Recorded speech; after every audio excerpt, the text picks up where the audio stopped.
one of you for being here with all my heart. Thank you very much. It means a whole lot to me. Okay, but what my brother said earlier, I'm going to tell you what we're going to do is we're going to celebrate. Yes. You understand? Y'all hear me? That's my preacher. We're going to celebrate. You know, like the old school pastors, y'all hear me? If you're wearing that scarf out, we're going to celebrate. Okay? Because how can you not celebrate a 78-year-old man with stage 4 kidney cancer? Oh, Jesus. Got the kidney removed, going through chemotherapy, and still making the decision to get his ass out of bed every day and go to work for 8 hours. How can you not celebrate that? That's the example of manhood. And that's what I learned from. But more than that, you know, just being my father, he was my mentor. I want you to understand, he was my mentor. That's the man I learned from. He was my role model. Okay? He was a technical expert. Let me brother say, do everything.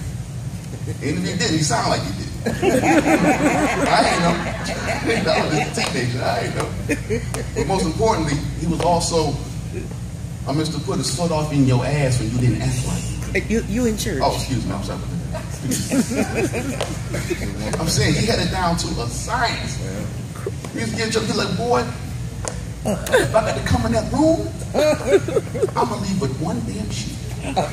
Great. So he said, excuse me, sorry about that. That's what he said, though. Head down to a science. Let me tell you what, one time we was in the mall, and you know, you go shop with my dad, there's 3 things.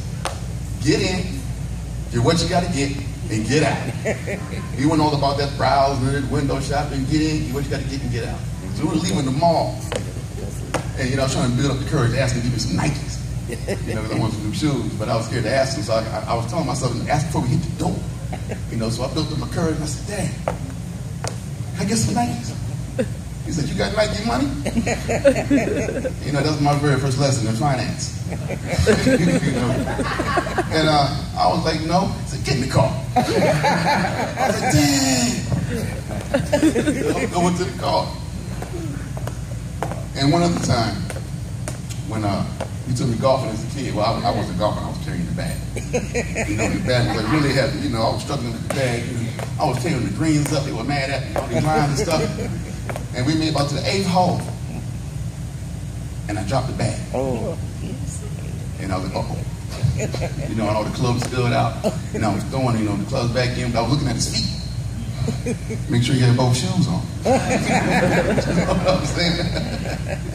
You know, but that's the kind of man he was. And you have to understand, when you have that kind of man, you can't help but learn from him. You can't. Good times and bad times. Because they say either way, you're going to learn the hard way, or you're going to learn the right way. Take your pick. That was that tough love that he had.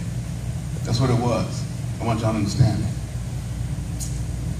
So, when I talk about him, all I can think of is greatness. So that's why, you know, we're going to celebrate. We're not going to get mad, we're going to celebrate. We're not going to spend time solve, we're going to celebrate. Because I tell you, I guarantee, once we're done here today, oh, I'm celebrating. And you're welcome to join me. If you want to. But we mourned him long enough. We mourned him when we found out he was sick. We mourned him when he was going through his treatment. We mourned him when he was in pain. And we ain't gonna mourn him no more. He won't want us to waste that time. He's like, I'm just wasting y'all time with y'all. That's what he would say. So we ain't gonna mourn him no more. We're gonna celebrate him because I don't want you to wallow in sorrow. I want you to rejoice in glory. Because that's where he has gone to. I want you to understand that. Rejoice in that glory. Don't worry about the sorrow. I want you to rejoice. I don't want you to have any regrets. So do what you got to do. Instruct your emotions, act the right way, but as long as you celebrate, I'm happy with that. So I'd appreciate if you do that. I appreciate it. Because I'm going to tell you right now, I would hate to have to leave this church with one less shoe. Thank y'all very much for coming. I love you. God bless you. Oh, thank you, baby.